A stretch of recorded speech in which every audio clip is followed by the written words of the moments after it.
Deus abençoe os amados irmãos, saúde a todos com a graça e com a paz do nosso Senhor Jesus Cristo. Meus amados, meu desejo neste vídeo é fazer um breve estudo exegético acerca de João 1:1, que é uma escritura o qual eu já tenho exposto em várias ministrações que tenho feito, vários sermões que tenho pregado, estudos que tenho ministrado, mas sempre tem se tem alguma coisa a mais a se dizer a respeito dele. Então, hoje nesse vídeo eu quero tentar fazer algo um pouco diferente aqui.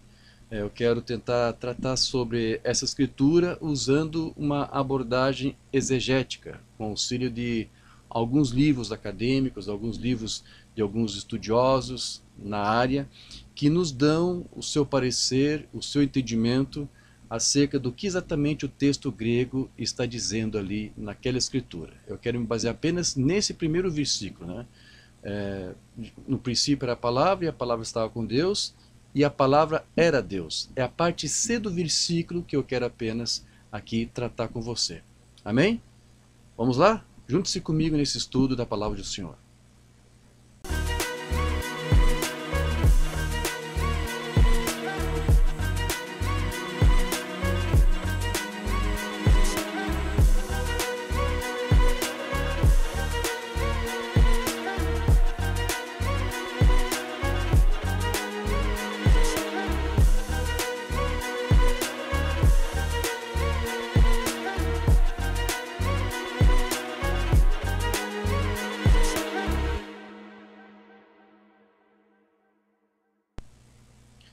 Bom, então, como eu disse, o meu propósito nesse vídeo é tentar fazer um estudo exegético de João 1:1, me baseando apenas na parte C do versículo. A palavra era Deus, ou o Logos era Deus. Esse único trecho, por incrível que pareça, tem causado grande confusão e desentendimento por parte de muitos ministros, irmãos, tanto nas academias quanto fora delas, porque cada um tem a sua própria interpretação de o que exatamente João estaria dizendo com essas palavras. E eu creio que a melhor forma de nós tentarmos nos aprofundar nessa questão é nós irmos para a parte exegética, examinando o texto grego, o texto original, o grego koiné, para saber do que se trata. Antes de mais nada, só quero dizer para você que eu não sou teólogo, não tenho curso de teologia e tampouco pretendo fazer teologia algum dia, porque para eu fazer teologia eu teria que estudar muitos temas que não me interessam, né? Então eu sou uma espécie de autodidata. Eu tenho meus livros de teologia, sim, estudo o tema, porque o meu ofício exige isso. Todo ministro tem que ter algumas noções, algum conhecimento. Principalmente você tem que estar a par do que as academias estão apresentando, o que estão falando, como estão interpretando, para você mostrar o lado deles e o que realmente a escritura está mostrando. Então eu prefiro apenas fazer o que estou fazendo, fazer minhas próprias pesquisas, porque assim eu vou estudar os temas que me interessam. Se eu for fazer um curso de teologia, eu vou ser obrigado, vou ser forçado a estudar temas que não me importam, que eu não estou interessado em estudar. Então, assim eu prefiro me focar nos temas que eu creio que sejam mais necessários para mim e para o tipo de audiência que me ouve, que me acompanha. Então, o que eu vou fazer aqui, como eu disse, é examinar esse tema à luz da exegese, com o auxílio de alguns estudiosos que escreveram livros e tratados sobre esse tema, e vou aqui expor as opiniões dessas autoridades para juntos aqui chegarmos ao entendimento daquilo que possa ser o mais correto possível, né? Antes de mais nada, é bom também dizer que quando você for fazer um estudo desse tipo, um estudo exegético, você nunca deve se basear, jamais, em uma única fonte de pesquisa. Você tem que ter várias fontes primárias, várias fontes, vários autores, nunca se deter apenas em um único. Por isso que aqui eu vou te mostrar o que uma autoridade falou sobre esse assunto, mas depois nós vamos ver outros livros onde outras autoridades mostraram exatamente uma opinião oposta, contrária, e é bom você conhecer esses vários lados, essas várias matizes e perspectivas, para que depois você, com base em todas as informações, consiga chegar a um denominador comum ou a um entendimento mais próximo daquilo que a Escritura está dizendo. Está bem? Então essa é a minha proposta. Eu nunca fiz isso antes, é o primeiro vídeo, o primeiro trabalho que eu vou tentar aqui fazer. Se eu conseguir, se eu me sair bem assim, eu pretendo futuramente fazer outros vídeos com esse mesmo teor, ou seja, trazendo questões aqui da Bíblia e mostrando vários autores e especialistas para mostrar para você o entendimento sobre aquela escritura. Então, essa é a minha proposta, estudar apenas a parte C do versículo. Como eu disse na minha rápida introdução, já ministrei bastante sobre esse assunto, então eu tenho vários estudos onde ministro, onde eu dou o meu parecer sobre isto, mas eu quero me deter apenas na parte C do versículo, né? A palavra era Deus, o Logos era Deus. O que exatamente João quis dizer com isto? Então, como eu disse, há livros aí de exegese, livros apropriados, livros de comentários bíblicos, que tratam sobre vários assuntos.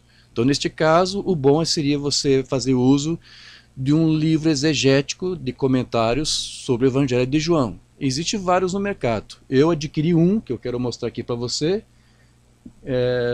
do Dr. Raymond Brown, Comentário ao Evangelho segundo João, o volume 1, que aborda os capítulos de 1 a 12, da editora Edifique e Academia Cristã. Então, esse livro aqui é uma coleção, como eu disse, são 2 volumes, onde Raymond Brown vai tratar versículo por versículo de tudo que é exposto ali no Evangelho de João. Então ele tenta esgotar o assunto, ele faz vários comentários, ele trabalha com a exegese, com o texto original, e depois tem o seu aprofundamento expositivo, onde ele tenta dar suas explicações. Então eu vou abrir aqui na parte exata, onde ele trata sobre essa passagem que nós queremos estudar. Você que tem o livro, se encontra lá na página 173, onde Raymond Brown vai se deter na parte onde diz, o Logos era Deus. Aqui Raymond Brown vai dizer o seguinte, o versículo 1c, né, o Logos era Deus, ou o Verbos era Deus, tem sido o tema de prolongada discussão, pois ele constitui um texto crucial pertinente à divindade de Jesus. Não há artigo antes de Theos, ou Theos, eu nem sei como se pronuncia isso aqui, eu acho que é isso, Theos ou Theos, como houve no versículo 1b. Então, vamos tentar entender aqui, tá? Mesmo para você que talvez não tenha conhecimento de grego como eu, mas é possível você ler esses livros e você ter noção e entender o que eles estão dizendo. Raymond Brown está dizendo o seguinte, quando você vai na parte B do versículo, o Logos estava com Deus, lá no texto grego tem um artigo antes de Deus. Né? Deus, no grego é Theos, ou Theos. Então, antes tem um artigo, parece que a pronúncia seria Hotheos. Né? Então, lá se deveria ler, o Logos estava com o Deus. Tem um artigo antes de Deus ali, no grego. Porém, no C, esse artigo não existe. Simplesmente diz, o Logos era Deus. Não diz e o Logos era o Deus, como na parte B. Então, na parte C, aquele artigo que aparece na parte B, no C não existe mais, não está ali presente. Então, Brown está chamando a atenção para isso, porque isso tem um significado muito importante. A diferença entre colocar o artigo antes e não colocar artigo sem, isso faz toda a diferença e é isso que Raymond Brown vai tentar nos explicar aqui. Então, não há artigo antes de Theos, como houve no versículo 1b. Alguns explicam isto com a simples regra gramatical de que substantivos predicativos geralmente são anartros, sem o artigo. Entretanto, enquanto muito provavelmente Theos seja o predicado, tal regra não vale necessariamente para uma afirmação de identidade, como por exemplo na fórmula eu sou. Ok, o que Raymond Brown está dizendo? Como não existe artigo antes de Theos, na parte C, o Logos era o Deus. Não é assim que está lá. Lá não diz o Logos era o Deus. Simplesmente diz que o Logos era Deus. Não tem um artigo antes de Theos. O que Raymond Brown diz é que no grego, quando esta palavra aqui, Theos, não é antecedida por um artigo, esse Theos está funcionando como um predicativo. Irmão Diógenes, o senhor vai ter que me ajudar, porque eu estudei essas regras gramaticais na escola, mas isso já faz muito tempo e minha memória já está fraca, eu já nem sei mais o que é um predicativo. O senhor pode me ajudar, irmão Diógenes? Ok, embora seja muito fácil, você pode consultar no Google, mas existe o predicativo do sujeito e o predicativo do objeto. O que é exatamente o predicativo? É uma parte da oração que contém ali informações que transmite qualidades, características ou um estado ao sujeito. Então, como este teós não é antecedido por um artigo, o que está sendo dito aqui é que esse teós está atuando como um predicativo do sujeito, que no caso ali é o logos. O logos é o sujeito da oração. E o teós está funcionando como predicativo. Em que sentido? Essa palavra teós está apenas transferindo para o logos qualidades e situações ou características de Deus. Ou seja, o texto não está dizendo que o Logos, que ali nós sabemos que se refere ao Filho de Deus, nosso Senhor Jesus Cristo, o texto grego não está dizendo que o Logos é Deus, mas está dizendo que este Logos tem características, tem atributos divinos. É muito diferente de dizer que o Logos é a própria pessoa de Deus, como a maioria interpreta. Então, Brown está aqui dizendo, quando você vai para o original, você vê que não existe ali um artigo como tem na parte B. Então, isso significa que esse teós está funcionando como um predicativo. Então, o que o texto está nos dizendo aqui no grego é que esse logos, ele atua como Deus, ele tem uma aparência de Deus, ele tem características de Deus, ele tem a natureza de Deus. O que João está dizendo ali é que o logos possui uma natureza divina. É isso que ele quer dizer, não está dizendo que o Logos é o próprio Deus. É assim que você deve interpretar, se você entender que essa palavra aqui no grego, theos, por não ser antecedido por um artigo, está atuando aqui como predicativo. Certo, mas vamos continuar.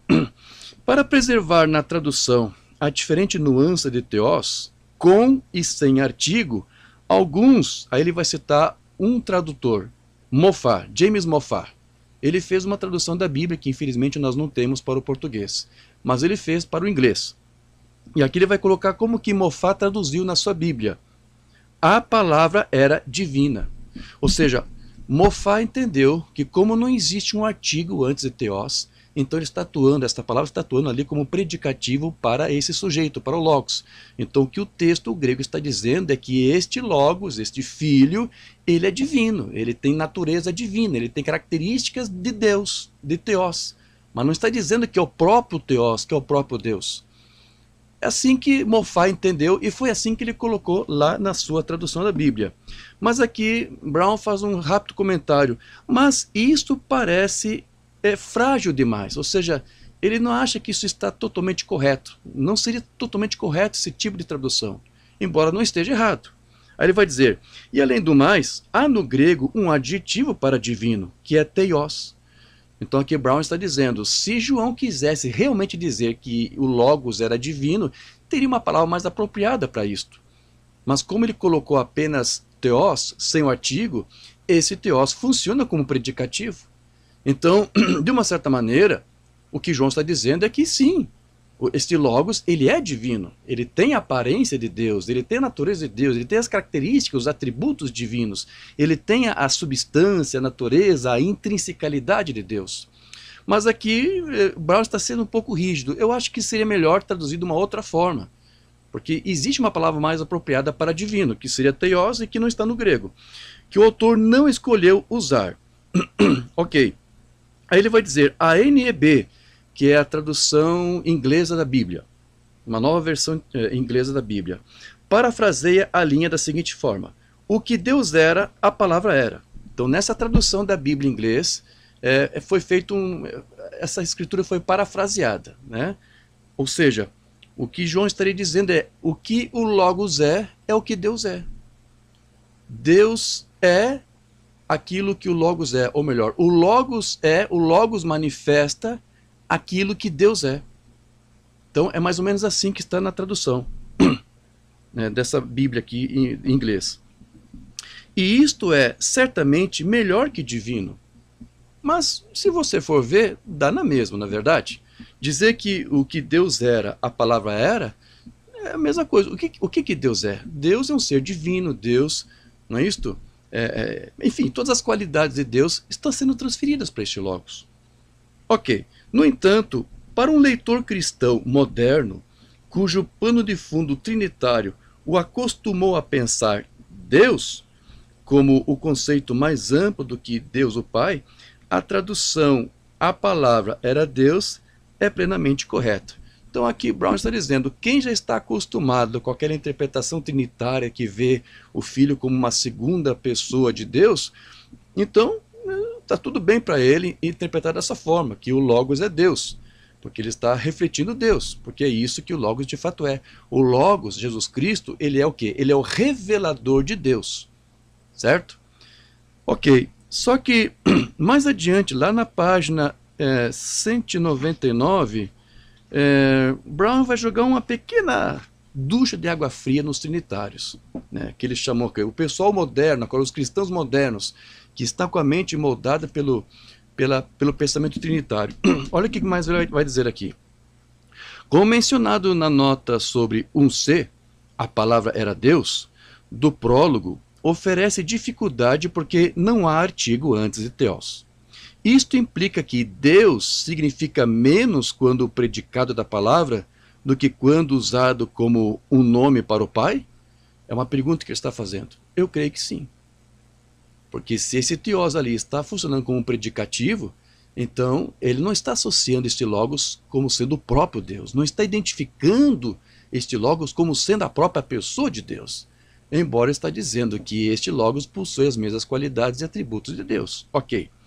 Uma vez mais, o leitor deve despojar-se de um entendimento pós-niceno do vocabulário envolvido. Ou seja, se você quer realmente entender o que está sendo dito no grego acerca dessa escritura, esqueça o que você aprendeu acerca dos concílios, Niceia, Calcedônia, Constantinopla, Éfeso, esqueça tudo isso. Não tente examinar essa escritura com essa ótica trinitária. É isso que o Brown aqui está dizendo. Há que se fazer duas considerações. O Novo Testamento não aplica com frequência a Jesus o termo Deus. Isso é verdade. Nós temos que ser honestos. Você toma, por exemplo, as escrituras paulinas, as cartas paulinas. Não existe nenhuma escritura de Paulo, nenhuma carta de Paulo, onde ele identifica Cristo como sendo o próprio Deus. Não existe. É certo que você tem duas escrituras somente, que é Romanos 9,5, Tito 2,13, mas são escrituras que alguns tradutores dizem que há uma forma melhor de se traduzir, de se interpretar. Alguns intérpretes, alguns tradutores acharam que desculpe, ali Paulo estaria chamando Jesus de Deus, mas é questionável. Há outros tradutores que dão uma outra opção de tradução para essas duas passagens. E é só essas duas que eu poderia passar, não tem mais nada. Eu nem vou mencionar aqui Filipenses 2,6, porque nem é uma palavra de Paulo. Ali Paulo está citando um hino pré-paulino, onde diz que Jesus, na sua pré-existência, estava na forma de Deus.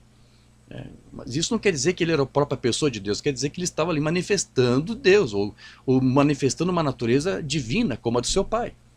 Então veja, realmente não tem escrituras nem sequer nas cartas de Paulo mencionando que Jesus é o próprio Deus.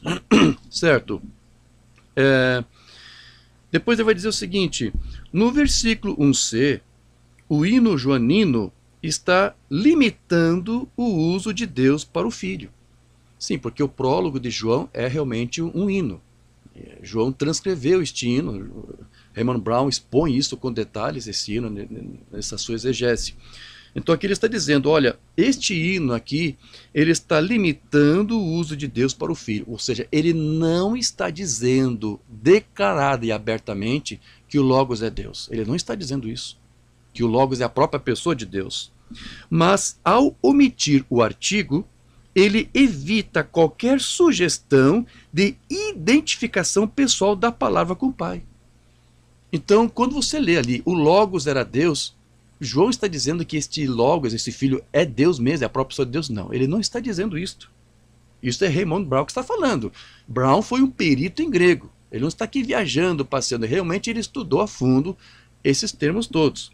E para os leitores gentílicos, se evitava também qualquer sugestão de que a palavra fosse um segundo Deus, em qualquer sentido helenista. É claro que aqui Brown está repreendendo aquela interpretação ariana das Testemunhas de Jeová, que interpretam o Logos, o Filho, como sendo um pequeno Deus. Né? É isso, meus irmãos. Deixa eu mostrar aqui direitinho. Vou colocar aqui na tela para você examinar o texto, caso você tenha um livro, para depois você querer verificar. Nem sei se vai dar para você ler aqui, mas essa passagem que eu li. Tá? Deixa eu aproximar mais aqui um pouquinho. Deixa eu ver o zoom aqui. Aí.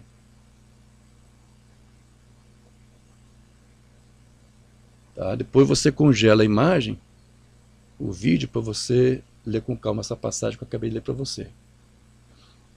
Certo. E a página 199, que eu também li aqui, rapidinho. Aqui.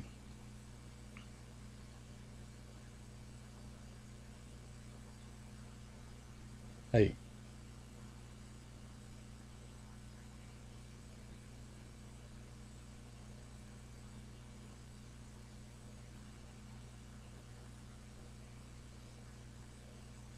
Tá certo? Não sei se deu para você ler direitinho aí, mas depois você congela o vídeo e vê se você consegue ver. Certo, meus irmãos. Agora veja, aqui então Raymond Brown citou um tradutor da Bíblia, James Moffat, onde ele diz, olha, ele traduziu o Logos era divino. Ele disse, não é exatamente correto, porque existe uma palavra própria para isto. Mas deixa eu ler um comentário rápido aqui, que David Berkov fez nesse seu livro, Dicionário das Crenças dos Cristãos Primitivos, da literatura Monte Sião.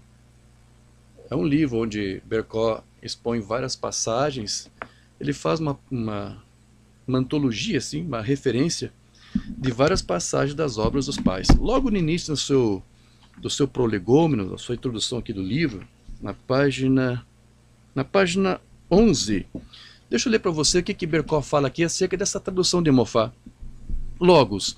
É muito difícil entender a maior parte dos escritos cristãos primitivos sem certa apreciação dos significados e da importância da palavra grega logos, especialmente como título de Cristo.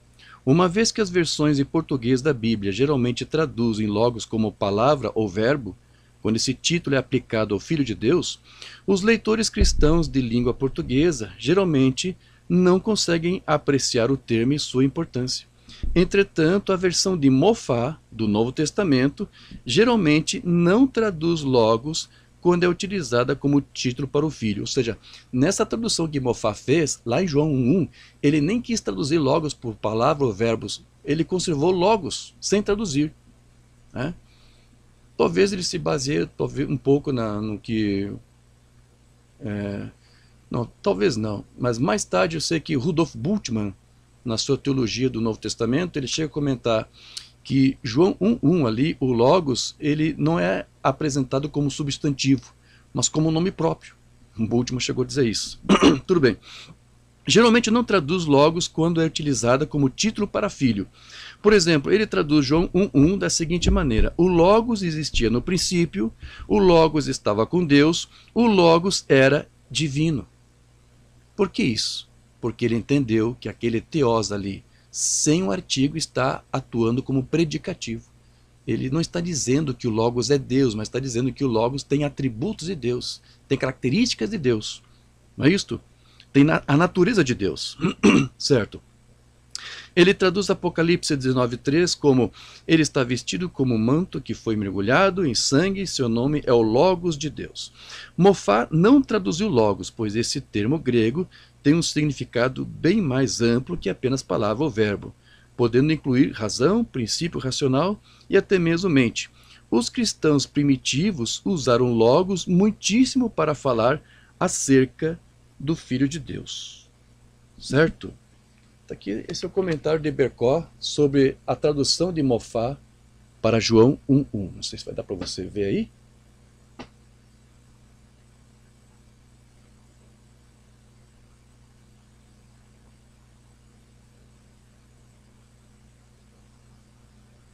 conseguindo pegar o zoom aqui, espero que dê para você ver. Aí. Certo? Depois você congela a imagem para você ler melhor. Bom, essa é a colocação que Brown fez. Como eu disse para você, você nunca deve fazer nenhum estudo exegético baseado em uma única fonte. Então, há outros livros de comentários exegéticos de João, que se for possível algum dia eu quero adquirir. É sempre bom ter mais de um. Mas embora eu não tenha outros comentários exegéticos, eu tenho outros livros aqui, outros estudos de alguns teólogos, de homens biblistas aqui, que deram as suas considerações sobre João 1:1. Eu quero separar um aqui para ler rapidinho para você, ou com você.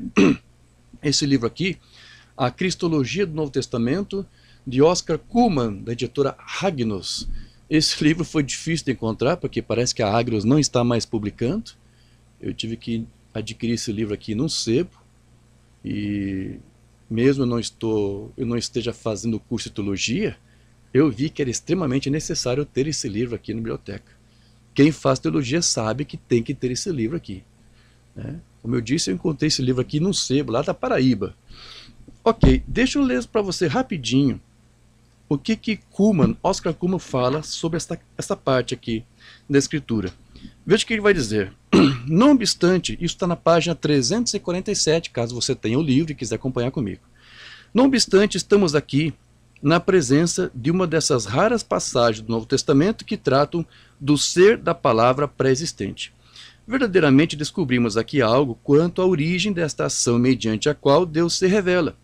E isso tem por objetivo sufocar imediatamente toda a ideia de uma doutrina duoteísta, como se o Logos fosse um Deus ao lado do Deus Altíssimo.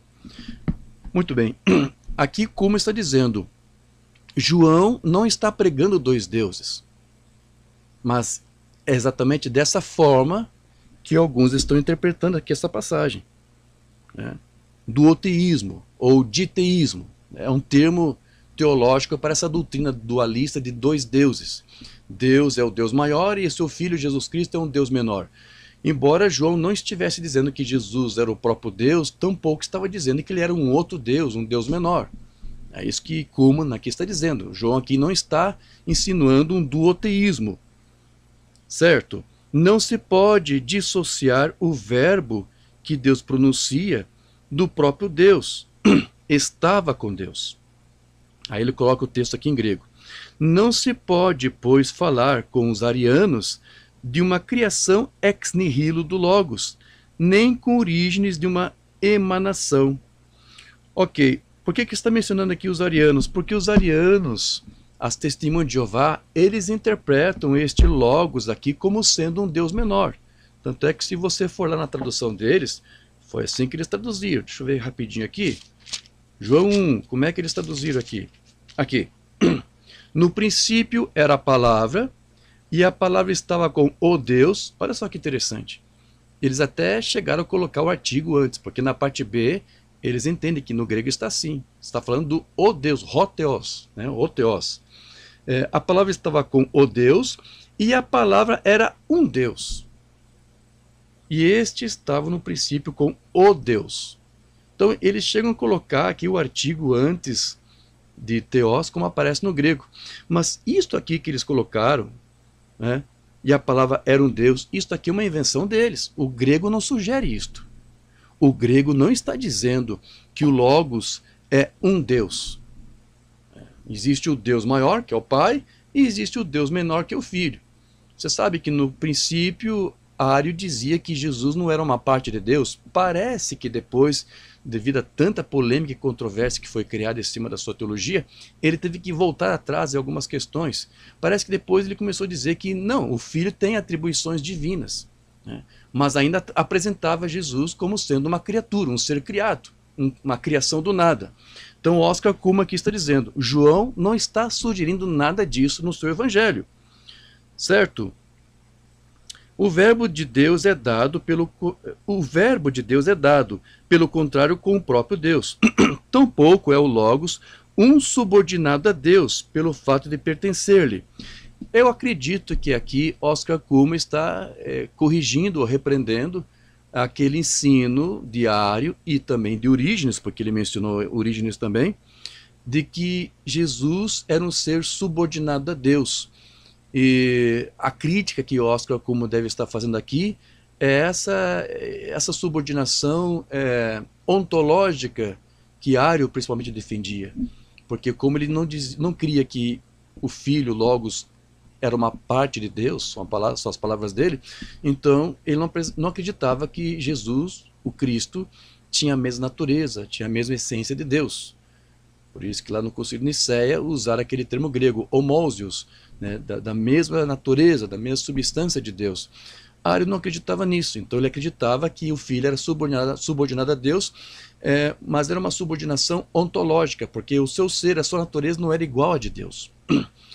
Então eu creio que esse tipo de subordinacionismo que Oscar Cullmann deve estar se opondo, embora muito provavelmente que ele, assim como a maioria dos trinitários, deve crer num outro tipo de subordinacionismo que eles chamam de soteriológico ou histórico ou funcional, de que Cristo ele estava subordinado a Deus, o seu Pai, como Paulo disse que Deus é a cabeça de Cristo.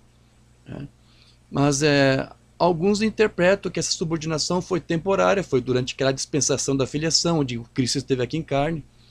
Mas eu fico com a opinião também de Wayne Grudem, eu acho que ele foi muito feliz na sua teologia sistemática, onde ele fala da subordinação eterna do Filho, ou seja, ele eternamente continuará sujeito e subordinado ao Filho. E não é uma coisa que começou na encarnação. Antes da sua pré-existência, este Filho já estava subordinado a Deus. E isso não tem nada a ver com subordinação ontológica, como se a sua natureza fosse inferior ou menor do que Deus. É a mesma natureza, são as mesmas características, é o mesmo DNA, é o mesmo RNA de Deus. Porém, isso não faz dele o próprio Deus, mas simplesmente o seu filho, o filho unigênito. Certo? Então ele não está aqui concordando com esse ensino da subordinação de Deus, como os arianos ensinavam, como Orígenes aqui também ensinava. Eu acredito talvez até que Ario se baseou nos escritos de Orígenes para defender essa subordinação, mas da forma equivocada, ok? Mas embora houvesse um ensino errado sobre subordinacionismo, havia um subordinacionismo correto, havia um ensino correto. Antes de Ario, antes de Orígenes, você tem aí Atenágoras de Atenas, Teófilo, Justino, Irineu, Hipólito de Roma, você tem aí Novaciano, todos eles ensinaram que Jesus, o Logos, era um ser distinto de Deus, da pessoa de Deus, e subordinado a ele. Então, não era errado falar de subordinacionismo até que veio Ario, com o seu subordinacionismo distinto, porque agora ele fala que o filho era uma criação. Então a diferença é que antes não havia escândalo falar que o filho era subordinado, porque o filho não era tratado como uma criatura.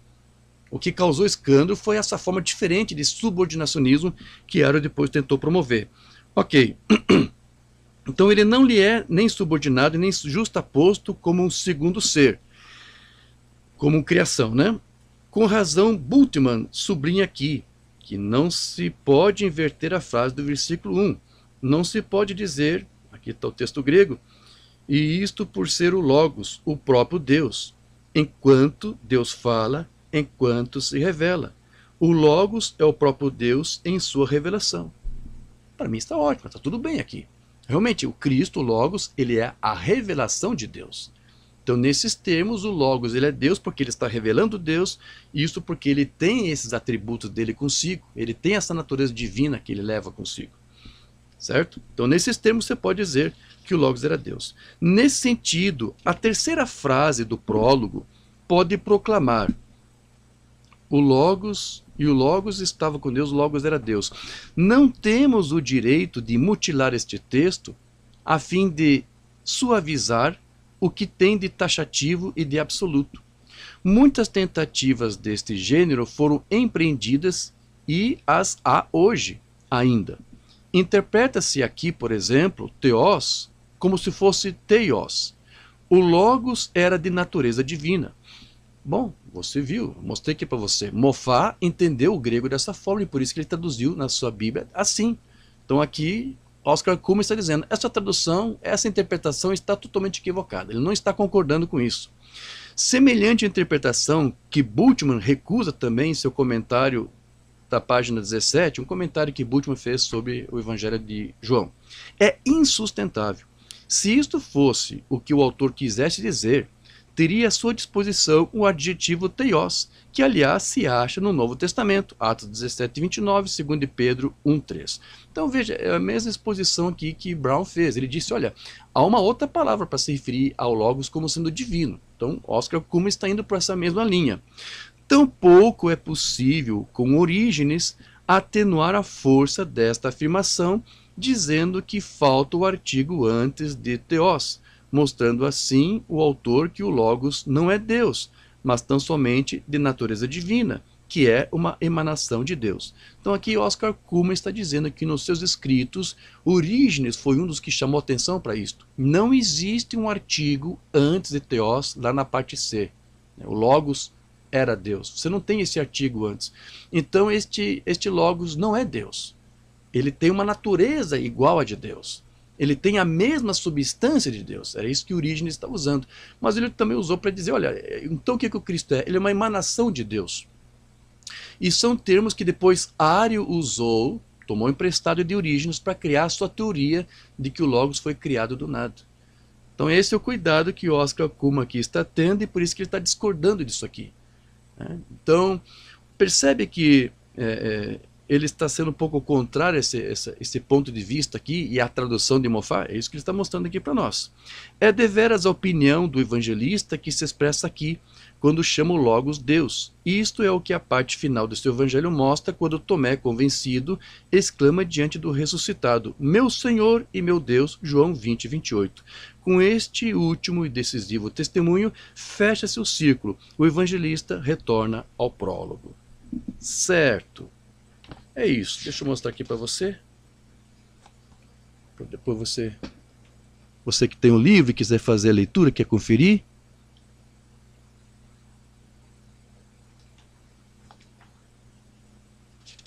Página 347 a 348. Deixa eu ver. Aqui.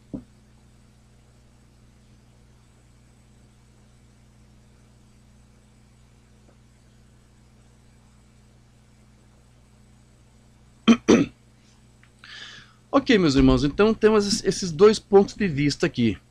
Então, Oscar Cullmann, para ele, não. O Logos é Deus mesmo, é isso que ele está dizendo. Dizer que não tem um artigo antes de Theos não quer dizer que está dizendo apenas que o Logos tem aparência, ou tem a forma de Deus, ou algo assim, não. Existe uma outra palavra apropriada para isto. Mas você viu que Brown não descartou esse tipo de entendimento, porque, como ele mesmo disse, na sua exposição ao Evangelho de João, o texto não atribui o Filho como sendo a própria pessoa de Deus, a própria pessoa do Pai. Certo? Vamos para uma outra obra aqui, uma outra obra mais atual, que é o Comentário Bíblico Apologético Roman, da editora Ragnus, que trata de defesa apologética dos Evangelhos e de Atos. Uma excelente obra aqui de referência. É uma obra de apologética. É organizado por Jeremy Royal Howard. Esse é o organizador. E abaixo estão os nomes dos outros autores aqui que auxiliaram nesse livro. Michael Wilkins, que explanou sobre Mateus. Craig Evans, sobre o Evangelho de Marcos. Daryl Bock, Lucas e Atos. E Andreas Kistenberger. Ele tratou sobre o Evangelho de João. Eu tenho outras obras aqui desse Andreas Kistenberger, uma introdução ao Novo Testamento, e tem um outro livro de hermenêutica, ou de exegese. Muito bom. Vamos ver como é que esses autores... Essa aqui é uma obra bem recente, hein? Foi publicada aqui no Brasil em 2023, eu só adquiri agora.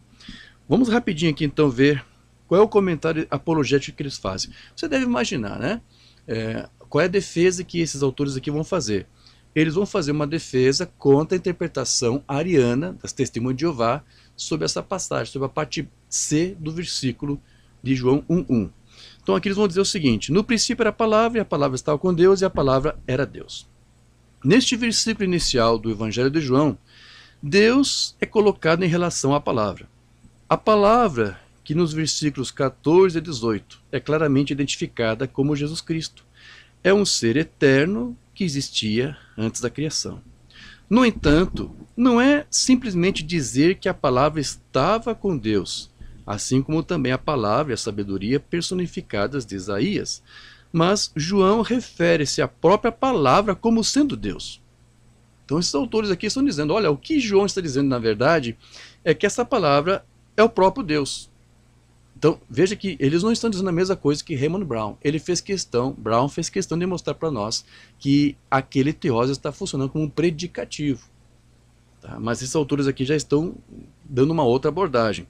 Essa é uma afirmação absoluta vinda de um monoteísta judeu.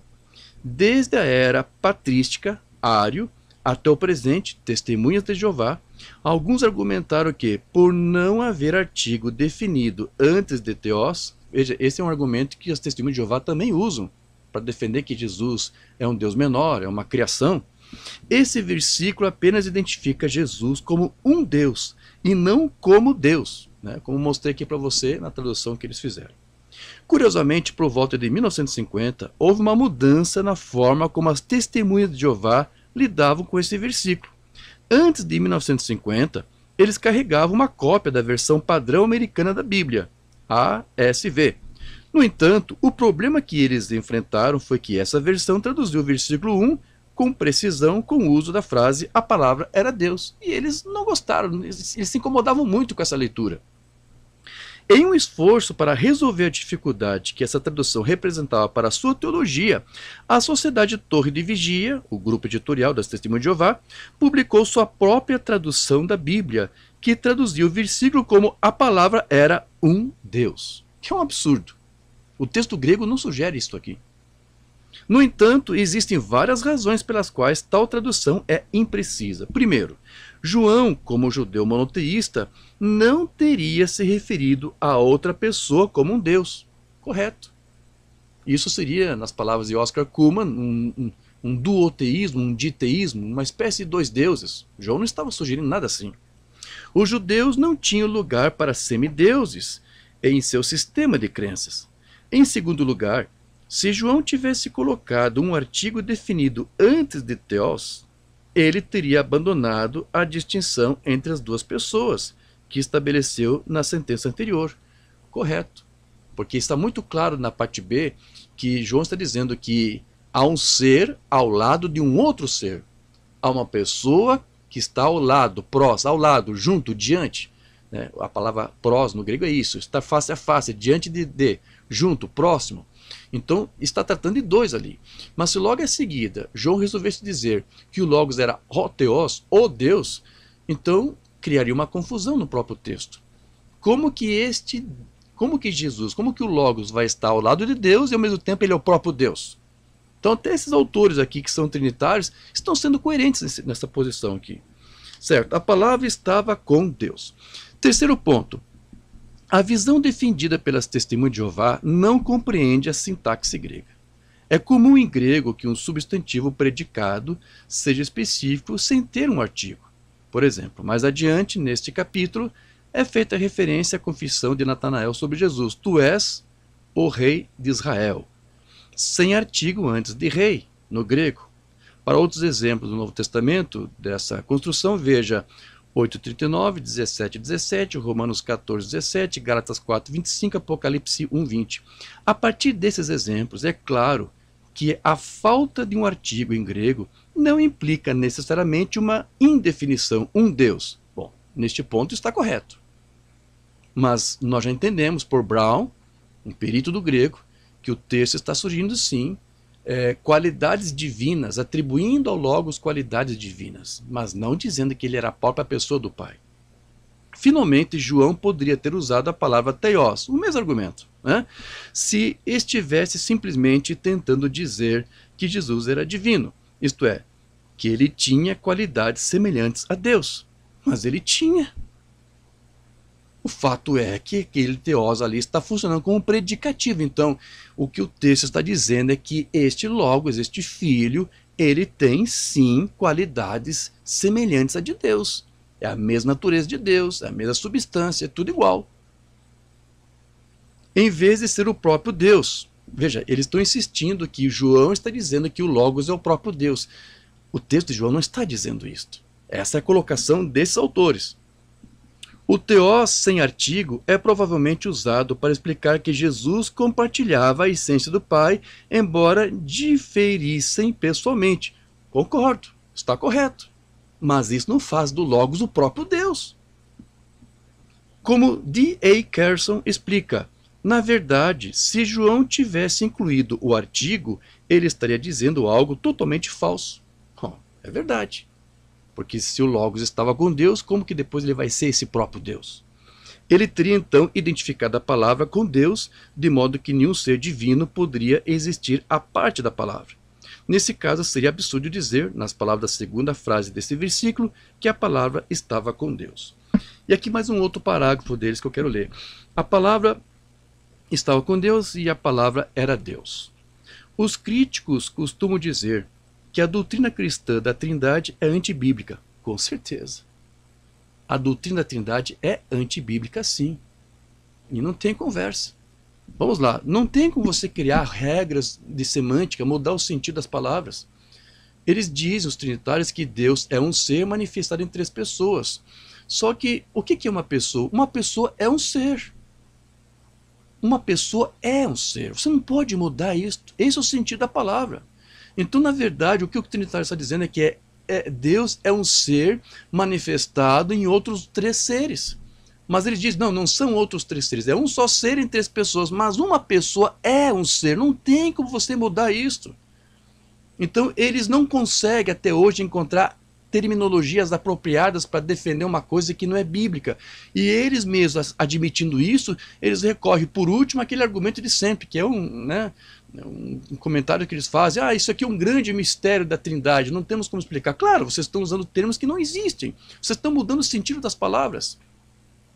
Então, é antibíblico por causa disso. Ao dizer que Deus é formado de 3 seres, essa que é a verdade.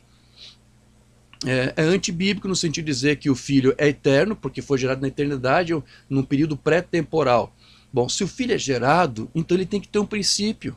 É um outro conflito aqui de significado de palavras. Como que vai ser gerado eternamente e ser um filho eterno? Não pode haver filiação eterna se ele teve uma geração. Não só Deus, só o Pai que é não gerado. O Filho foi gerado, mas é eterno. Como? Como que vai ser eterno se ele foi gerado? Se ele foi gerado, ele teve que ter um princípio. E a outra colocação equivocada é de apresentar o Espírito Santo como uma terceira pessoa, um terceiro ser de Deus. Quando na verdade o Espírito Santo é o próprio ser de Deus, é o próprio ser do Pai. Não é uma terceira pessoa. Então o que você tem é uma divindade, que é Deus, o único Deus Todo-Poderoso, e você tem o Filho. E o que o Filho é? Ele é um segundo Deus? Ele é um Deus menor? Uma criação? Um anjo? Nada disso. Ele é simplesmente o Filho de Deus. Pura e simplesmente isso. E como disse João, ele é Deus porque ele tem as características de Deus. Não é isso? Está funcionando ali como predicativo. Este Filho está revelando Deus com a sua própria natureza, que é idêntica do Pai, porque foi gerado dele. Saiu do seio do Pai. Certo? Então ele vai dizer, olha, alguns acham que essa trindade é antibíblica. Embora seja verdade que nenhum versículo explicita especificamente que Deus é 3 pessoas divinas e uma essência. Claro! Você tem aí o Wolfgang Pannenberg, que fala na sua teologia sistemática, não existe a ideia de uma trindade na Bíblia, nos evangelhos. Você não encontra isso. Pannenberg foi honesto quando ele falou isso. Embora ele se diga trinitário, né? Como afirmaram nossos credos históricos, o fato é que o testemunho bíblico exige a doutrina trinitária. O presente versículo refuta qualquer modelo monístico de Deus, pois a palavra está ao mesmo tempo com Deus, o que significa que há alguma maneira de fazer distinção entre a palavra e Deus, enquanto ao mesmo tempo a palavra é Deus. Então, há uma distinção, como o próprio Raymond Brown mostrou na sua exposição, mas ao mesmo tempo este filho, ele tem as mesmas características de Deus. Portanto, a partir desse versículo, alguém concluiria que há pelo menos dois seres pessoais unidos em uma divindade. Isso está bom e ao mesmo tempo não está bom. Aqui eles estão admitindo então que são dois seres.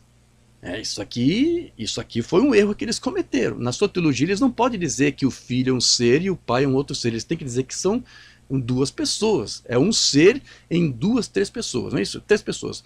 Ok, então eles estão dizendo, então existe pelo menos dois seres pessoais. De fato. Deus é um ser pessoal, o filho é um outro ser pessoal. Mas aqui eles dizem, unidos em uma divindade. Vamos lá, só existe uma divindade. Não existe duas ou três pessoas na divindade. Na divindade só existe uma pessoa que é Deus. E ele transferiu dessa unidade, ou antes dessa divindade, dessa sua natureza, para o seu filho. Mas isso não fez dele um segundo Deus, ou um Deus menor, uma segunda pessoa. Então está um pouco confuso esse texto. Embora eles admitam, olha, existem dois seres. Claro, existem dois seres. Uma amostra de outros versículos que apoiam o trinitarianismo inclui Gênesis 1:26. Errado. Gênesis 1:26 não apoia a trindade. Os primeiros pais da igreja, do período pré-niceno, eles falavam que ali, quando se diz, façamos uma nossa imagem, era Deus conversando com seu filho. Vários pais disseram isso. Melito de Sardes, você tem aí, não sei se Inácio citou essa escritura também, acho que sim. Você tem vários, acho que Clemente deve ter citado.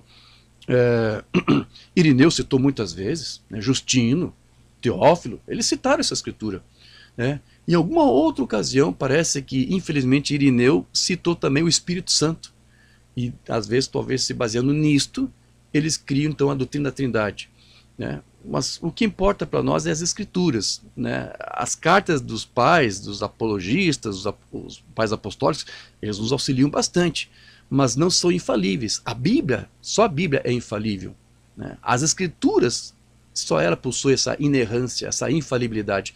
Não existe infalibilidade, infelizmente, nos estudos dos pais. Então essa Escritura, Gênesis 1:26, não prova a Trindade, não. Isaías 9:6, Mateus 28:19, 1 Coríntios 2:10 e Colossenses 1:17. Ok, então essa é a colocação aqui desses nossos irmãos, né? É uma obra belíssima. Se você não tem, quiser adquirir, vale a pena. Aqui eles usam vários argumentos aqui apologéticos para defender a Bíblia, as Escrituras, contra várias interpretações equivocadas. Aqui neste caso foi para dar uma resposta aos arianos. Certo? Vamos lá. Tem mais um ou dois livros que eu quero apresentar aqui para nós deixar essa nossa análise exegética um pouquinho mais completa. Eu até não queria tornar esse vídeo tão longo e extenso como já está ficando, mas eu não posso evitar. Há um outro livro muito importante que trata um pouco sobre esse tema, que é da Teologia Sistemática de Augustus Hopkins Strong, da editora Ragnos. Tem gente que critica esse material aqui, porque foi escrito no século XIX, 1886, se não me engano. Chamo isso aqui de cheirando naftalina, né? Alguns dizem que é uma obra datada, realmente, é um trabalho antigo. Mas veja a contribuição incrível que Strong vai dar para essa escritura aqui de João 1. Você vai ver que Strong aqui, ele vai nos mostrar a mesma linha de pensamento que Raymond Brown deu para nós logo no início. Lá na página 536, eu quero ler o que Strong aqui vai nos dizer. Em João 1:1, o Logos era Deus. A ausência do artigo mostra que Theos é predicativo. Agora você tem aqui Strong dizendo, ele foi um período também no grego. Então aqui Strong está dizendo, o Logos não é Deus. Como não tem um artigo, e veja, não tem como você chamar aqui Strong de ariano, por favor, ele não está pregando arianismo. Strong não defendeu uma doutrina duoteísta, dualista, diteísta, nada disso. Tá? Você tem aqui um perito no grego, ele está afirmando, né, como não tem um artigo antes de Theos, então esse Theos aqui é um predicativo, ou seja, João aqui está dizendo que este Logos tem a natureza divina de Deus, do seu Pai. Mas não está dizendo que é o próprio Pai, o próprio Deus. Esse predicativo precede o verbo para dar ênfase, indicando o progresso no pensamento. O Logos não só estava com Deus, mas era Deus. Só o Logos pode ser o sujeito, pois na introdução toda a questão não é quem é Deus, mas quem é o Logos. Aí ele vai citar um outro perito, Westcott. Olha só essa declaração aqui. O predicado está, de modo enfático, em primeiro lugar. Necessariamente está sem o artigo, visto que descreve a natureza do Logos e não identifica a sua pessoa. Então, este outro perito aqui no grego, Westcott, está dizendo, João não está identificando o Logos com a própria pessoa de Deus, mas apenas está fazendo referência à natureza deste Logos, que é divina. Né? E eu tenho certeza que o Westcott aqui também não era um ariano, por favor. Isso aí é argumento de Orígenes, é argumento dos arianistas. Você tem aqui teólogos, né, peritos no grego, dizendo exatamente o que o texto está dizendo. Necessariamente está sem o artigo, visto que descreve a natureza do Logos e não identifica a sua pessoa. Seria puro sabelianismo dizer o Logos era o Theos. O Logos era o Deus. Você sabe que os adocianistas, os modalistas, melhor, os unicistas, os sabelianistas, eles interpretam assim. Noeto e Práxias foram os primeiros a dizer que o Logos era o próprio Pai, a própria pessoa de Deus. Eles foi que fizeram isso. Mas aqui este autor está dizendo, seria puro sabelianismo dizer isto. Assim temos nesse versículo 1 estabelecido o Logos em seu absoluto ser eterno. A. Sua existência, além do tempo. B. Sua existência pessoal, em comunhão ativa com Deus. C. Sua natureza, Deus em essência. Por que o Logos é Deus? Porque ele está manifestando e revelando a essência e a natureza de Deus, o seu Pai. Marcos Dodds, em exposição do Testamento grego, o Logos se distingue de Deus. Então o Logos não é Deus. O texto não está dizendo isto. Está fazendo uma distinção de Deus. Está apenas atribuindo ao Logos a mesma natureza que Deus tem. Contudo, Theos, o Logos era Deus, quanto à natureza divina, não um Deus, o que ao ouvido do judeu teria sido abominável, nem ainda idêntico a tudo o que pode ser chamado Deus, porque então o artigo teria sido inserido. Que maravilha! Aqui, deixa eu ver, essa passagem que eu li aqui para você.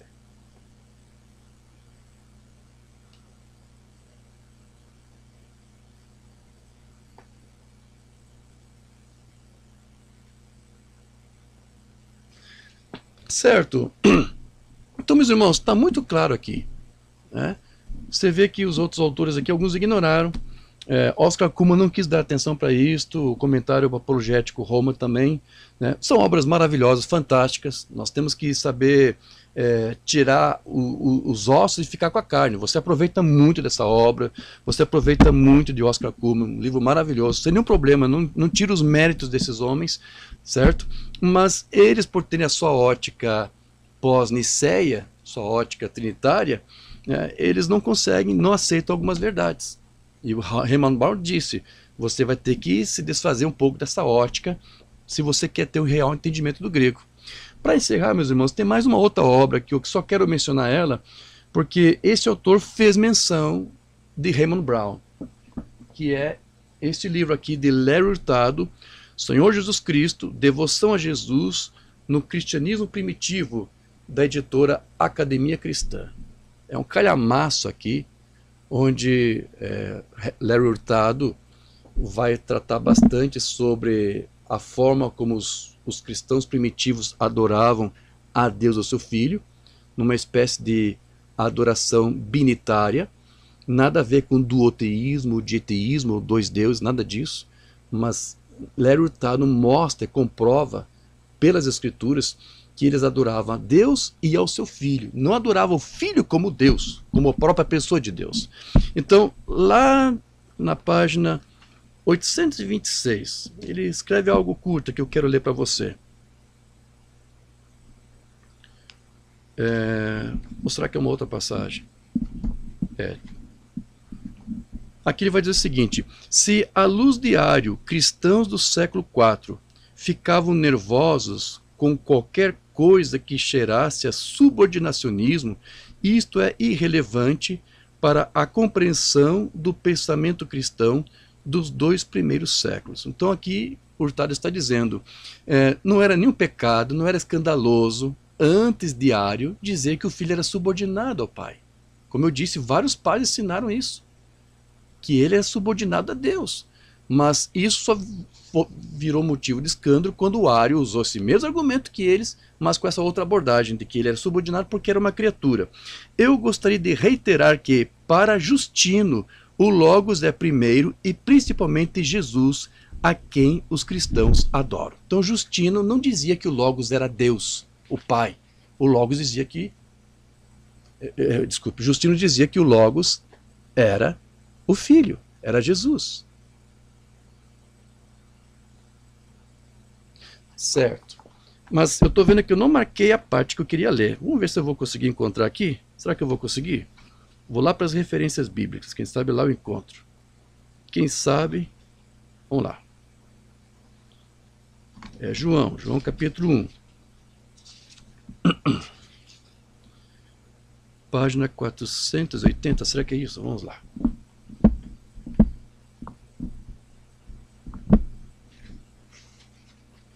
Eu acho que é mesmo. 480, 482. Só essa passagem que eu quero ler para você aqui. Deixa eu ver. Sim. Entretanto, é a cláusula final de João 1,1, já mencionada acima, com uma expressão sem paralelo, que provavelmente tem provocado a maior consternação. E o verbo era Deus, kai theos en ho logos. Como Brown observou, na estrutura literária do Evangelho de João, essa frase quase com certeza tem a intenção de antecipar e corresponder à aclamação de Tomé em João 20, 28, meu Senhor e meu Deus, Hotheos Mou. A declaração em 1:1 também provavelmente representa a correção joanina à acusação feita contra Jesus posteriormente em João de que ele mesmo fez de si Deus, ou um Deus, poieis se auton theon. João 10:33. É aquela passagem que os religiosos disseram, nós te criticamos pela blasfêmia de que você, sendo homem, se faz igual a Deus. Né? Então aqui Hurtado está dizendo que João 1:1 é uma resposta àquela crítica falaciosa, mentirosa dos religiosos, de que Jesus estava tentando se apresentar como sendo o próprio Deus. Ele não estava fazendo isso, mas ele estava mostrando que Jesus tinha atributos divinos nele, porque ele era o Filho de Deus. É isso que Hurtado está interpretando, isto é, Jesus não estava errado em reivindicar status divino, e ele não tentou se apropriar dele para si mesmo, mas era de seu direito desde o início. Porque o Logos era Deus, ou seja, ele tinha uma natureza divina.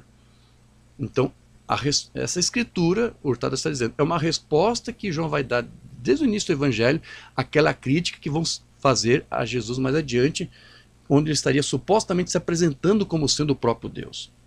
Então tem uma nota de rodapé aqui de Hurtado, citando aqui o Evangelho segundo João, de Brown, a ausência do artigo junto a theos na frase final em 1:1 é frequentemente explicada pela prática gramatical grega de que substantivos predicativos antes do verbo em uma sentença geralmente não tem um artigo definido. Mas o que Hurtado aqui está querendo dizer é isto. Essa escritura de João, no grego, onde theos não é antecedida por um artigo, denota não exatamente um sentido de pessoalidade, ou seja, de que o Cristo, o Logos, é o próprio Deus, mas aquilo que está em Deus está revelado no Cristo, porque ele é o seu revelador. Então, a escritura do grego, é assim que eu interpreto, é assim como o Rayburn Brown nos mostra, é assim como nós vemos aqui esses exegetas que o Strong nos mostrou aqui na sua sistemática, né? O Logos não é Deus, não é a própria pessoa de Deus. Mas Deus se revela e se manifestou neste ser, que é um ser distinto dele, que é o seu Filho. Amém, meus irmãos? É isso. Desculpe se nosso estudo aqui foi muito extenso, mas o que eu tentei fazer aqui é apenas dar uma amostra, um exemplo para você de como que nós devemos fazer exegese, de nunca jamais se basear em uma única escritura, em um único autor, em um único pensamento. Tá aqui a passagem aqui de Hurtado que eu esqueci de colocar para você. Ainda que eu tenho uma dificuldade aqui de colocar o texto. Vamos ver. Aqui.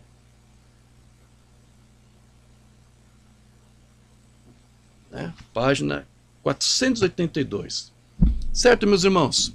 Eu encerro aqui com esse vídeo, espero que isso possa ter ajudado. E se você tem alguma sugestão, algum outro texto que você quer que nós analisemos aqui, segundo esse tipo de abordagem que fizemos, uma abordagem exegética, deixe o seu comentário e quem sabe numa outra ocasião nós podemos fazer um vídeo tratando sobre esse assunto. Amém? Que Deus te abençoe e até uma outra oportunidade, se o Senhor assim nos permitir.